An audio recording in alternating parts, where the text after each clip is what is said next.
Buenas, pues aquí estamos, desde el sur del sur. David, gracias por esa introducción, la verdad es que genial.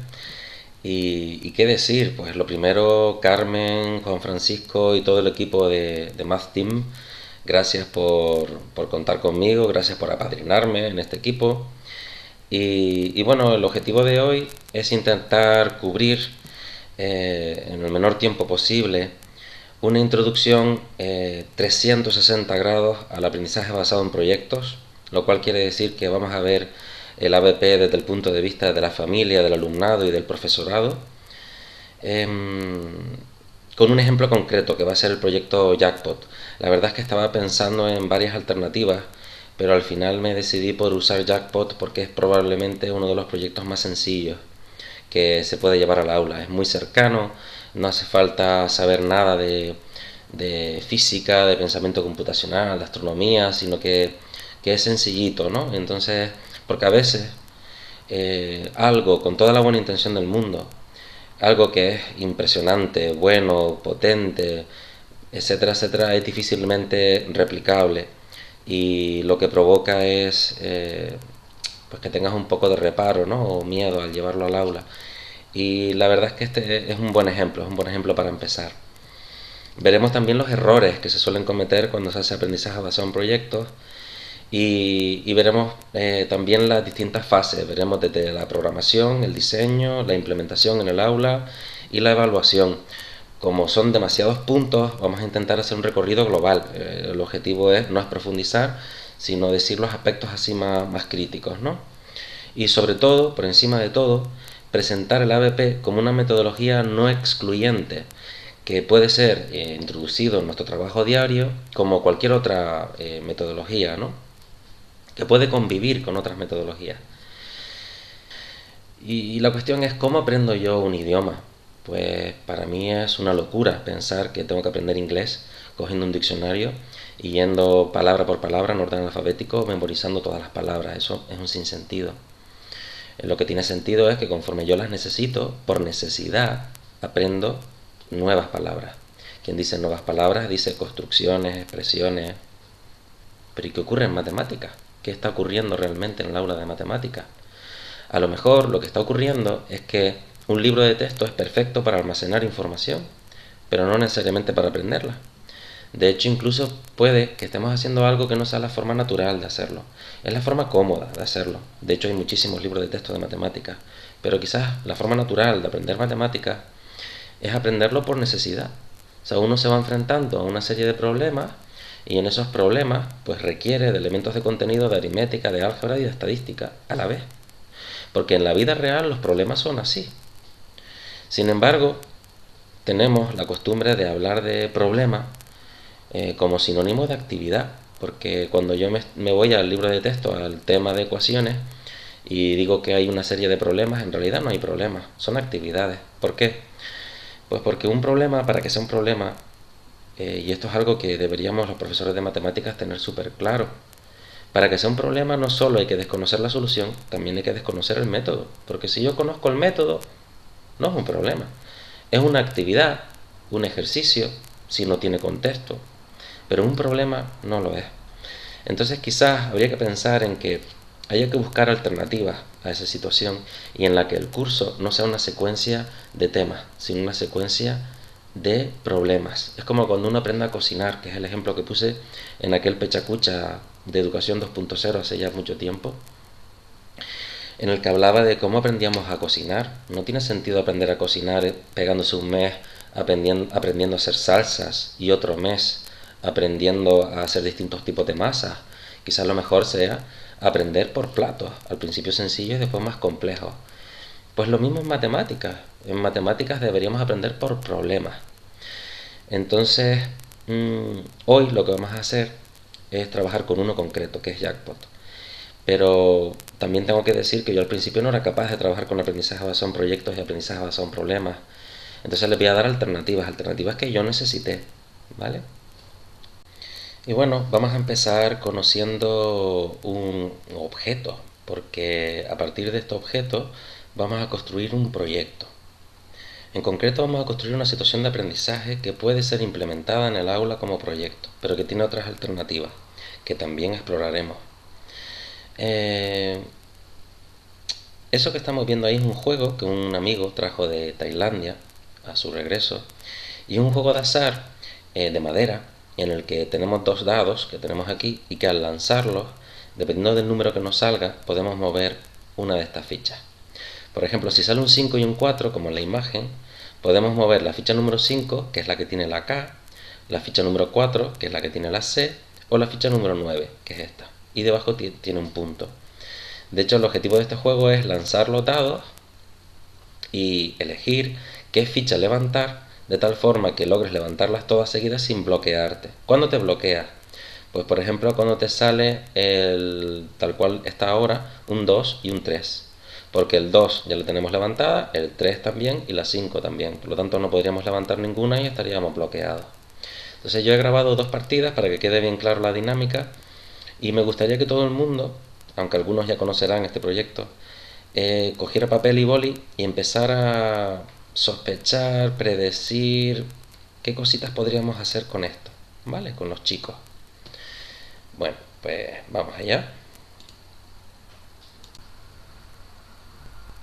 Bueno, pues porque, como pueden ver, he quitado el audio porque no estaba muy bien. Entonces ahora voy a lanzar los dados y va a salir dos números. Vamos allá.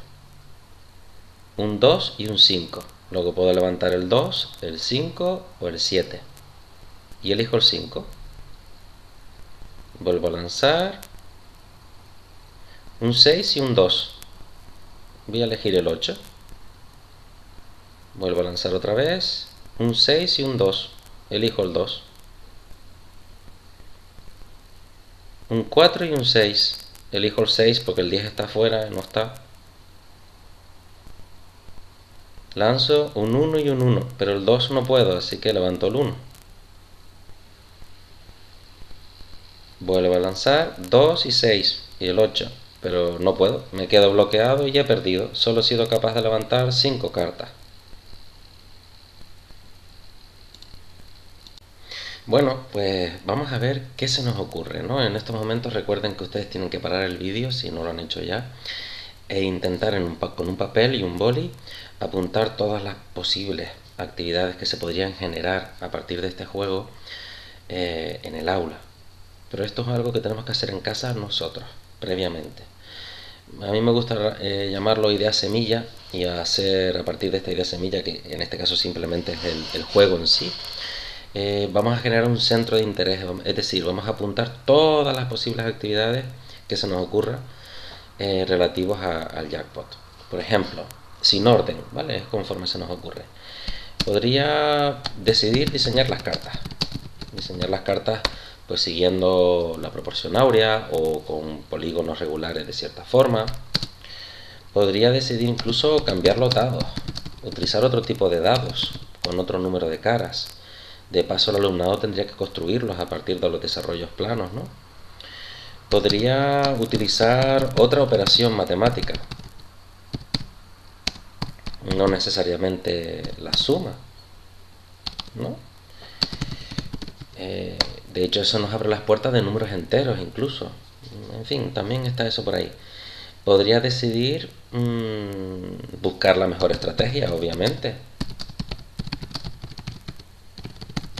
Y esa mejor estrategia significa que voy a tener que usar probabilidad, está clarísimo.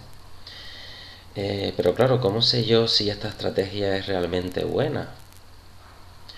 Pues quizás podría utilizar estadística para echar muchas partidas sin estrategia y posteriormente volver a echar otro montón de partidas con estrategia.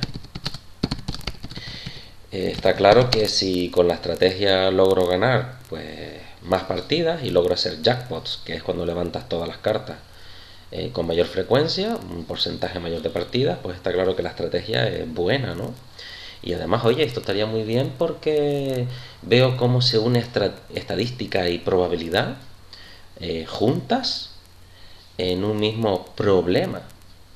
Pero claro, ¿cuál es el problema? O sea, ¿cómo lanzo yo un reto en clase que obliga al alumnado a tener que aprender cosas que a lo mejor no conoce previamente y a aplicar otras que sí conoce. ¿Cuál puede ser ese reto? Entonces, bueno, el reto podría ser ganar a primero de bachillerato. Imagínense que yo me lo llevo como idea final, ¿no? Y todo esto va a ser una batalla con los alumnos en clase intentando diseñar el día de la batalla, ¿no? El día D. Nos vamos al patio, nos sentamos frente a un alumno de bachillerato y le decimos, mira, te presento este juego, vamos a echar una pequeña batallita tú y yo, vamos a jugar 3, 4, 5 partidas, a ver cuántas fichas eres capaz de levantar tú y cuántas fichas soy capaz de levantar yo. Lo que pasa es que yo me sé la estrategia y es secreta, no te lo voy a decir. Estaría genial porque si realmente la estrategia está bien, está claro que por estadística va a ganar nuestro grupo, ¿no? Que nuestro grupo puede ser de primero o segundo de la ESO. Luego este reto podría estar bien.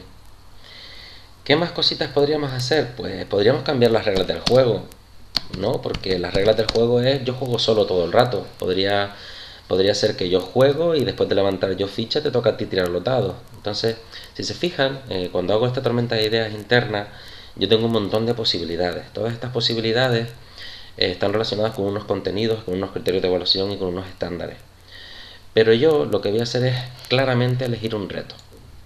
¿Por qué? Porque al yo elegir un reto, el alumnado va a sentir y va a vivir este proceso de aprendizaje como de una forma distinta, con más motivación, que es uno de los puntos fuertes del aprendizaje basado en proyectos.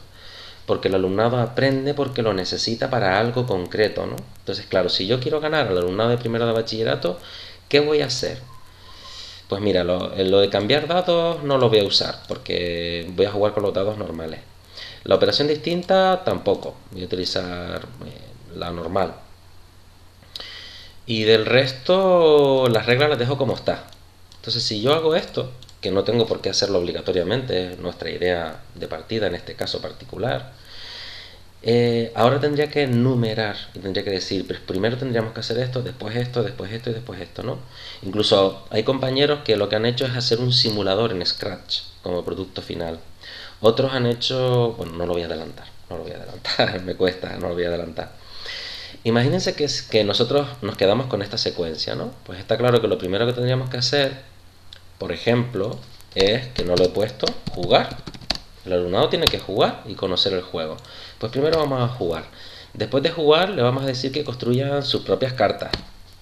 Después de construir sus propias cartas, yo lo que voy a querer es que ellos jueguen y que vean qué pasa sin estrategia. Después de sacar una buena estadística y saber qué porcentaje hay de jackpots, que estaba entre el 5 y el 6%, si no recuerdo mal.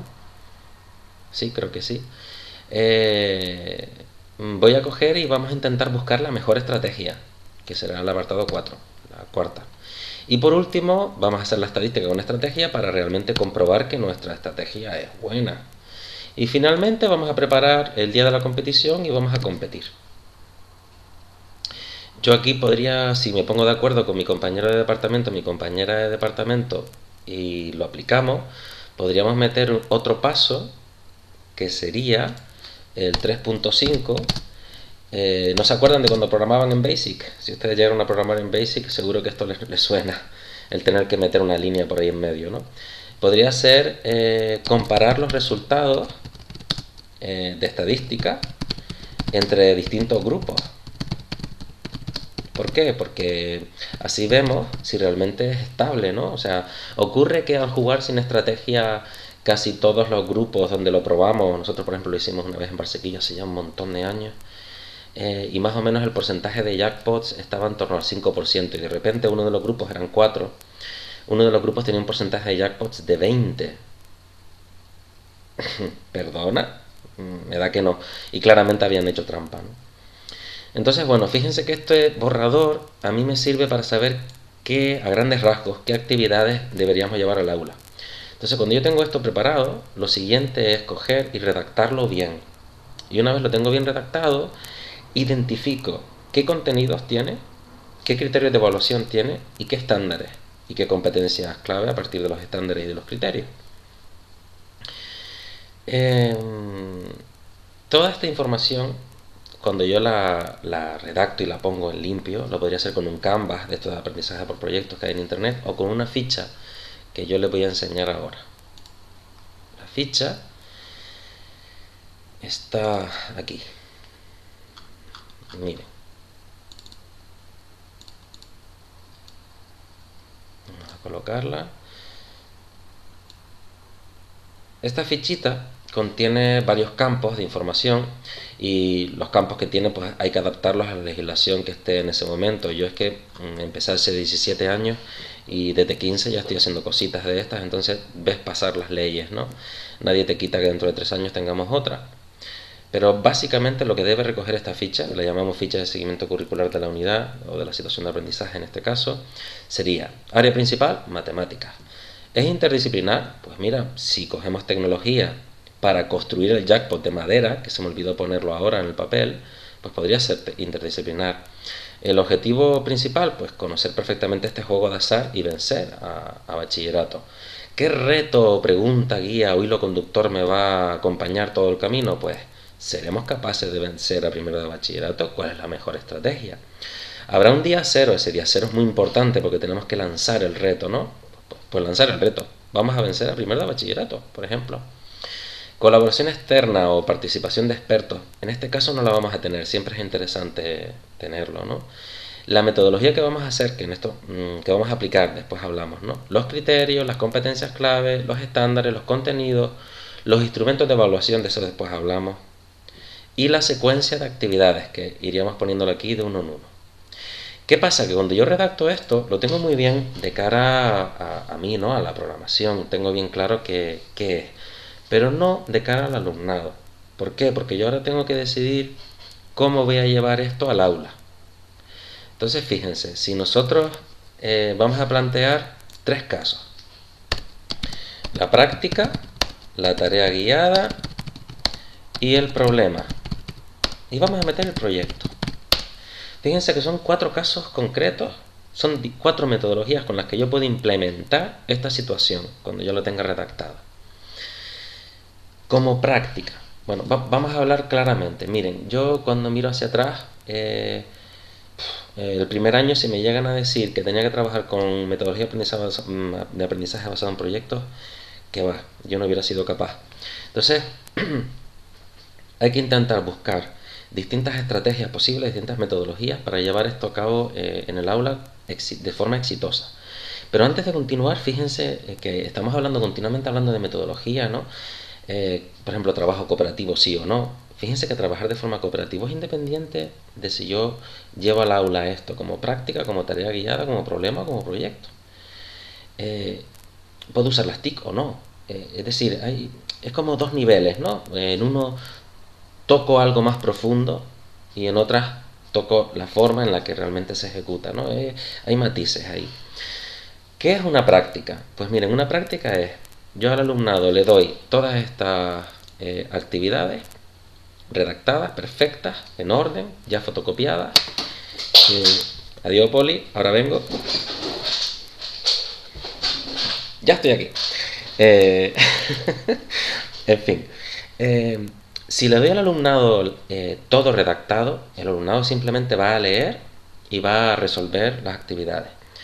Por lo tanto, no tiene que diseñar los pasos, el alumnado no diseña el proceso.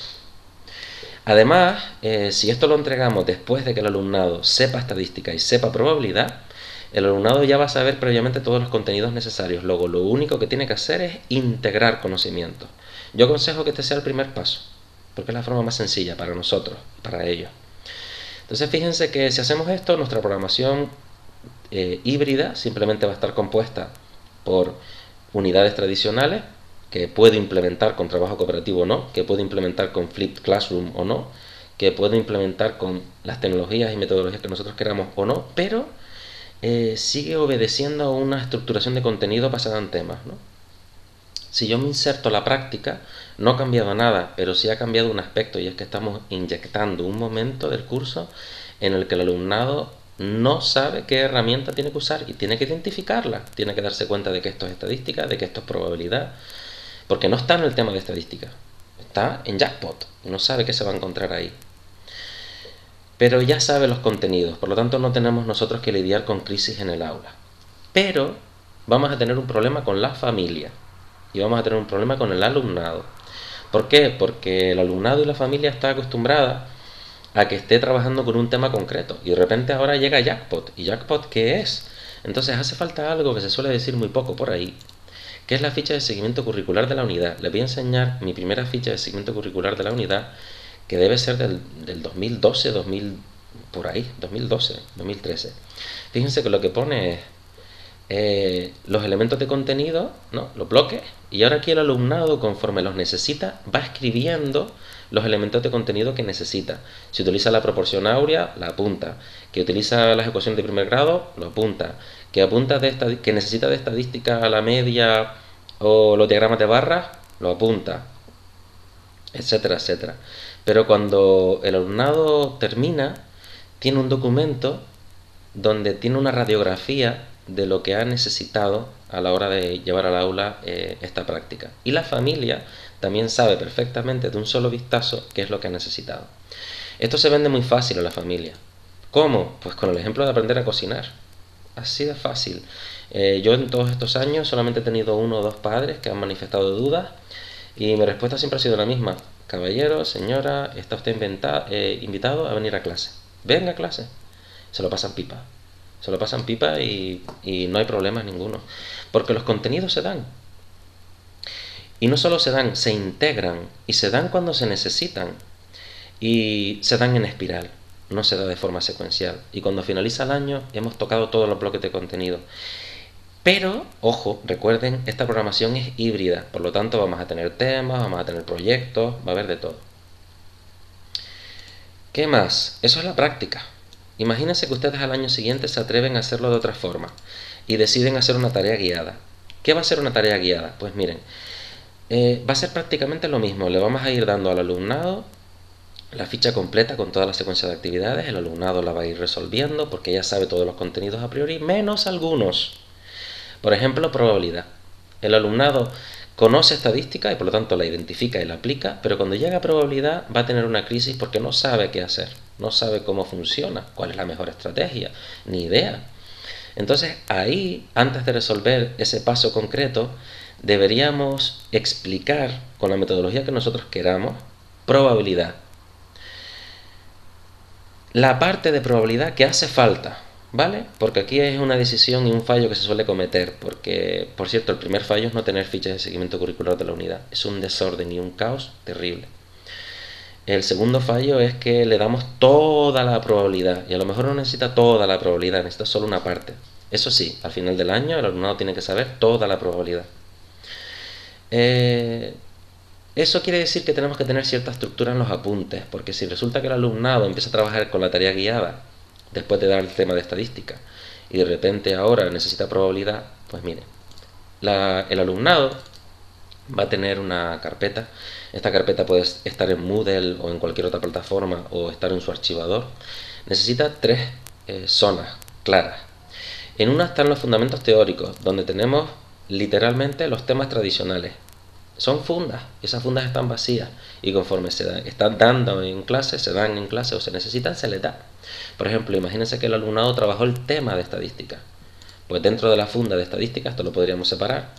Dentro de la funda de estadística podría tener pues todo el trabajo de estadística que podemos coger a partir de libros de texto, que no pasa nada, o de 1000 libros de texto, o trabajar con GeoGebra, o trabajar con Flipped Classroom, o trabajar con trabajo cooperativo, me da igual, no importa.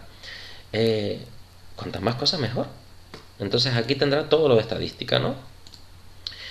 Pero sin embargo la carpeta de probabilidad, la funda de probabilidad está vacía. Entonces nosotros aquí, como necesita probabilidad y una vez se da cuenta de que no sabe probabilidad y que necesita aprender, entonces la trabajamos con la metodología que nosotros queramos. Pero aprende probabilidad no porque toca, sino porque lo necesita para Jackpot. De ahí la importancia de trabajar la parte de probabilidad que necesita, porque si trabaja toda la parte de probabilidad que existe, con la misma tardamos mucho y pierde el hilo conductor de la tarea, y cuando vuelve ya ni se acuerda de lo que estaba haciendo. Y bueno, pues trabajará con la fichita de probabilidad, con la tema de probabilidad, con la funda de probabilidad. Cuando ya sepa lo necesario, volverá a la tarea que estamos trabajando y resolverá ese paso, ¿no?, de probabilidad, de buscar la mejor estrategia. Y seguirá con la tarea. Vale. Imagínense que al año siguiente yo me atrevo a hacer esto con aprendizaje basado en problemas. Vale. ¿En qué consiste el aprendizaje basado en problemas? Resulta que, al igual que el aprendizaje basado en proyectos, ahora al alumnado no se le da la secuencia. Esta secuencia tenemos que ayudarles a encontrarla en clase con tormentas de ideas. Es decir, tenemos que lanzar el reto y tenemos que decirles cómo podemos lograr, qué pasos tenemos que hacer. Entonces, esta tormenta de ideas que yo hago en casa previamente, la tengo que repetir en el aula y tengo que ayudarles a que lleguen a estas conclusiones. Y aquí Kilpatrick y Dewey tenían sus diferencias. Entonces, nosotros lo que vamos a lograr es que se llegue a esta secuencia de pasos, ¿vale? Tenemos que guiar al alumnado, ayudarle. ¿Cómo hacemos eso? Pues miren, yo utilizo una estrategia, que es la estrategia que todos conocemos ya, típica, 1-4-N, en la que primero el alumnado piensa individualmente qué pasos hay que hacer, después lo pone en común con un equipo de 4 personas, y terminado ese trabajo en equipo pasamos al gran grupo. El detalle aquí está en que yo les doy a cada grupo una tarjeta de duda, que es una tarjeta que pone tarjeta de duda, Instituto del Calero o el que toque, plastificada, y se la doy a la persona portavoz de cada equipo. Esa persona portavoz es la encargada de preguntarme durante ese proceso de tormenta de ideas cualquier duda que tenga. Solo el portavoz puede preguntarme la duda. Por lo tanto, el equipo tendrá que ponerse de acuerdo si va a preguntar la duda, especialmente porque cuando yo responda a esa duda me llevaré la tarjeta que les he dado. Por lo tanto, ya no podrán volver a preguntar más dudas. Eso provoca que el trabajo se acote en el equipo y yo tengo mucho tiempo de moverme en clase para guiarles, para ayudarles. Y en un momento dado un equipo concreto puede dar con la clave de algo y entonces paramos la clase, que yo utilizo la técnica esta de viejito de levantar la mano y decirle al alumnado, si yo levanto la mano, guarden silencio, levanten la mano y avisen al compañero.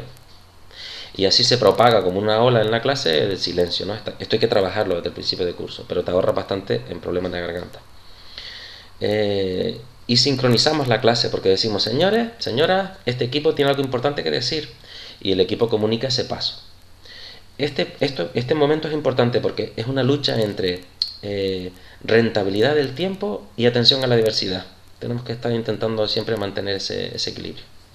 Eso sería con aprendizaje basado en problemas, ¿vale? El alumnado diseña los pasos, nosotros le ayudamos, y después a partir de ahí es como una tarea guiada, porque el alumnado va resolviendo paso por paso y cuando se encuentra con uno que no controla, pues tiene que ir a fundamentos teóricos, aprender esa parte y volver. Y como proyecto sería lo mismo que con aprendizaje basado en problemas, pero construimos algo especialmente interesante. Por ejemplo, podemos construir un pechacucha de esta situación. Entonces el grupo, además de enfrentarse a primero de bachillerato, tendrá que construir un pechacucha, ¿vale? Y lo vamos a dejar por aquí y seguimos en 2 segundos.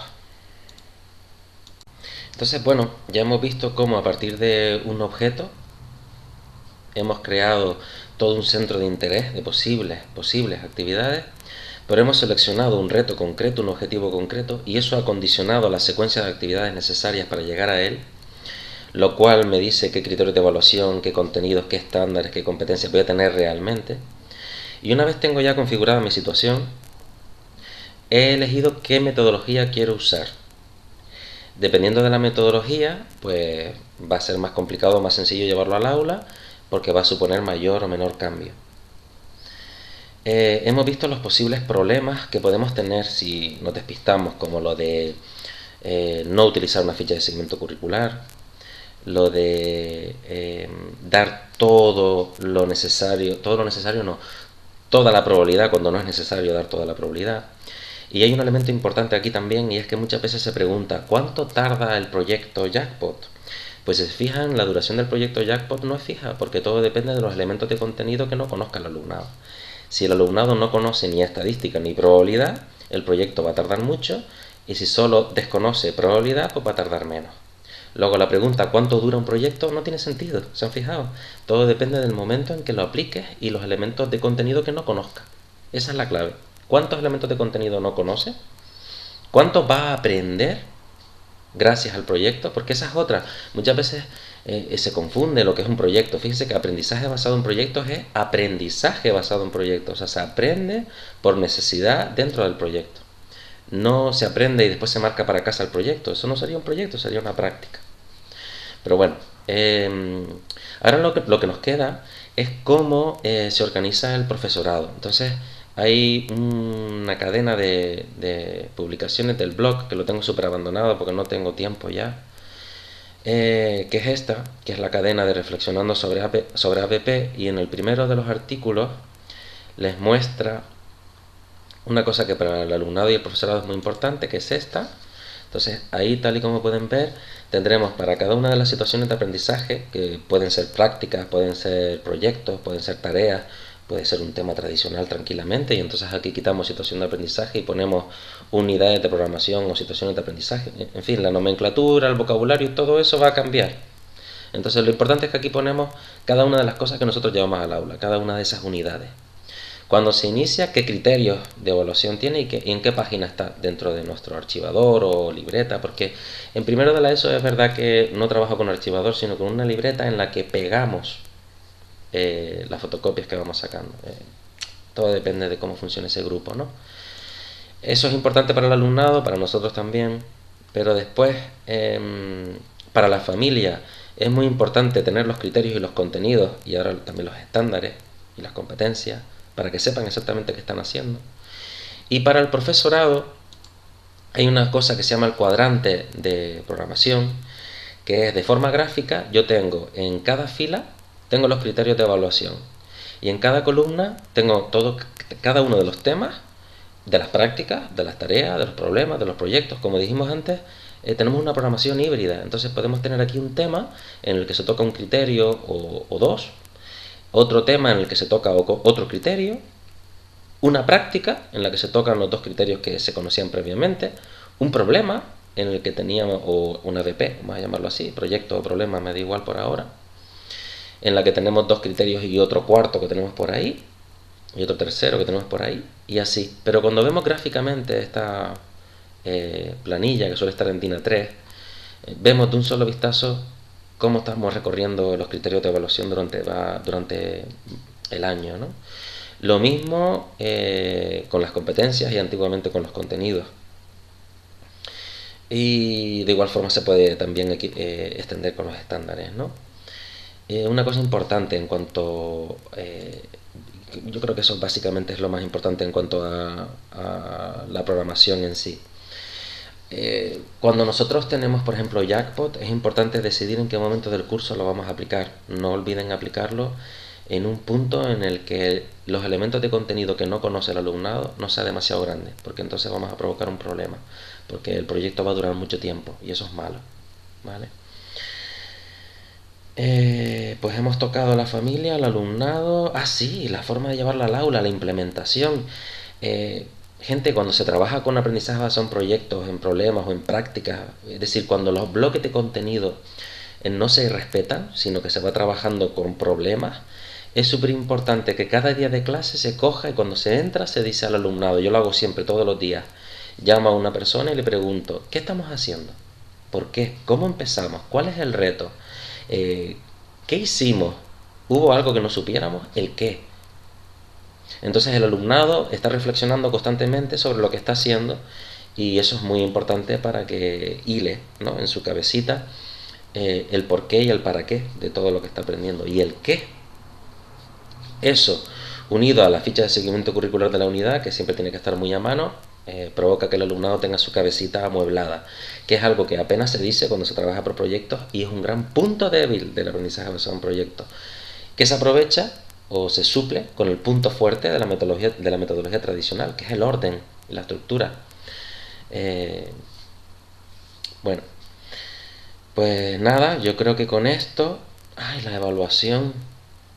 Fíjense que la forma en la que cambiamos la metodología de trabajo en el aula y empezamos a inyectar tareas, proyectos, problemas, toca sobre todo el orden y el porqué y la forma, pero la evaluación no hemos dicho nada. ¿Por qué? Pues porque, aunque parezca extraño, se puede conservar como está. Yo puedo seguir evaluando con exámenes, yo evalúo con exámenes. ¿Por qué? Porque, entre otras cosas, me permite vivir sin problemas dentro del departamento, porque el alumnado al final sabe lo que tiene que saber. ¿Qué va a ocurrir? Que nos vamos a dar cuenta de que hay otras formas de evaluar, no solo con exámenes. ¿Qué otras formas? Hombre, pues como ustedes saben, con presentables, con entregables. Perdón.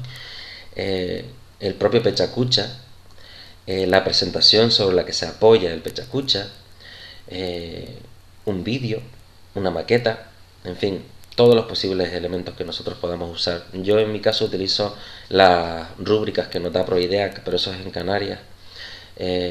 Pero antes de eso, tengan en cuenta que yo llevo, pues, no sé, 15 años trabajando por proyectos. En aquel entonces se utilizaban las rúbricas, estas típicas que buscamos en RubyStar y los PBL checklist, las listas de comprobación que el alumnado va siguiendo para saber si está haciendo bien su trabajo. Pero yo creo que eso pues se conoce un poco más. Y ahora con los estándares pues nos ayuda también un montón. Pero fíjense que no importa, el aprendizaje basado en proyectos tiene más de 100 años. Y que lo importante es la esencia, el alma del aprendizaje basado en proyectos. La forma depende de la época y de la moda, ¿no? Y bueno, para terminar, simplemente decirles, chiquillos, que yo a día de hoy, aunque viva de forma especial el trabajo por proyectos, porque de todas las metodologías que yo conozco es la que más me convence, es la que me parece más real. El alumnado no solo aprende a integrar elementos de contenido, sino que aprende a buscarse la vida. No sé algo, lo aprendo y lo integro. El trabajo cooperativo es inherente, está claro. El uso de las TIC, absoluto. De todas las TIC. TIC para resolver matemáticas en sí, con GeoGebra, con hojas de cálculo, con Maxima, con Scilab, en fin, hay un montón de elementos. TIC para comunicarse en foros, ya sea con el Classroom, con el Moodle, con lo que sea, me da igual. A mí lo que me importa es la funcionalidad, no la herramienta concreta. Y que no nos tenemos que preocupar porque toda la programación tiene que ser así. No pasa nada. O sea, la programación lo mezclamos todo, proyecto, problemas, temas tradicionales, da igual. Yo creo que lo importante es llegar al alumnado y que cada uno de nosotros pues tiene una forma de llegar que te hace vivirla con especial ilusión. Y la verdad es que a mí me cambia la cara cuando llego al aula y trabajo de esta forma. Y lo contrario, me aburre mucho hacerlo de forma tradicional, porque quizás es como cuando en la película de Matrix te dan a probar una pastilla, ¿no? Y la vives y tú sabes lo que hay detrás de eso. Es una pasada. Y también animarles simplemente a dar sus primeros pasitos y no se traben, empiecen con prácticas, si les da cosas, reparo, empezar con proyectos, porque como decía el otro día los compañeros, tenemos un montón de contenidos, tenemos poco tiempo. Dejando ese debate que está ahí, ¿no? Que yo prefiero, no es que no des los contenidos, porque fíjense que los das en espiral, pero que ese debate es tan delicado porque qué fácil es dar los contenidos. O sea, si mi objetivo es dar los contenidos, yo lo puedo terminar en mayo si yo quiero. Otra cosa es que el alumnado aprenda, ¿no? Pero darlo lo puedo dar. Y efectivamente entiendo a los compañeros, yo me veo igual de apurado. Entonces en las programaciones siempre mezclo, ¿no? Y uso de todo. Y nada más.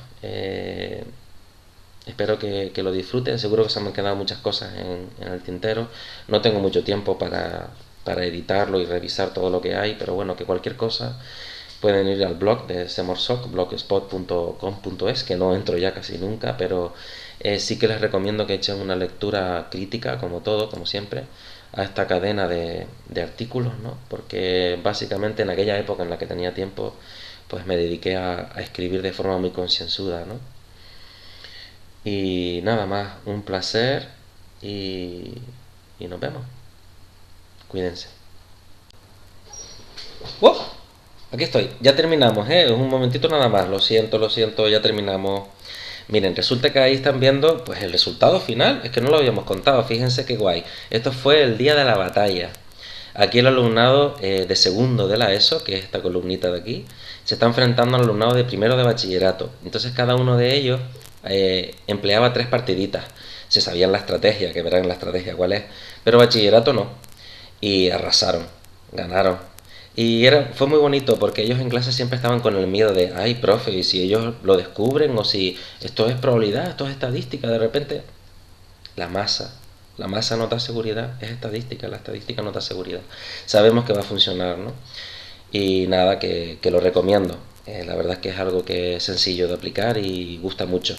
Incluso lo hicimos en un grupo que era CLIL también, un grupo CLIL donde había 7 alumnos con NI, que en fin, que tiene cosas. Y se puede hacer en inglés, ¿no? Porque vas aprendiendo todo el tema del vocabulario, ¿no? I roll the dice and I get 2 and 3, so I choose 5, for instance. So if I go on, todo ese rollo, ¿no? Nada, que también tiene la puerta abierta a CLIL. Pues chiquillos, ahora sí, un placer. Me olvidaba, no puedo terminar sin dar paso a la super compañera Elisa Benítez, que nos va a hablar de su blog Que no te aburran las mates, donde además va a descubrirnos unas actividades bastante chulas, de aplicaciones móviles con matemáticas. Así que nada, te toca. Hasta luego.